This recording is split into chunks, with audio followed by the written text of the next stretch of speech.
A staycation this summer rather than a foreign trip. That's the message from one public health expert as a number of European countries deal with a rise in COVID cases. But as the vaccine rollout continues, there is hope that travelling abroad could be viable later this year. Brandon Cook reports.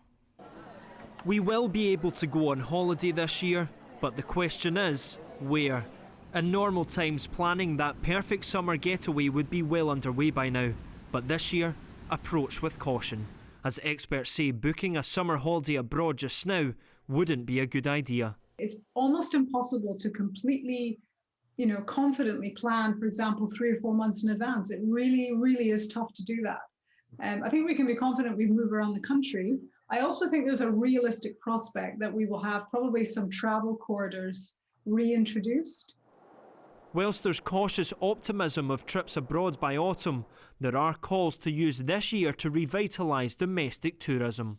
But when shutters are eventually allowed to rise again, the owner of this Ayrshire travel agents hopes to be booking foreign trips for later in the year. I'm focusing more on the autumn and have been since the start of the year. The vaccination programme gave us a bit of false hope, perhaps, that a summer might resume. But we're an industry that's absolutely on our knees. Partial lockdowns are in place across France, Italy and Poland as the countries battle a sharp rise in coronavirus cases over the past few weeks. Half of all UK adults have now received their first dose of the vaccine, but it's simply too early to tell whether that will be enough to jet off come the summer. Brandon Cook, STV News. Awards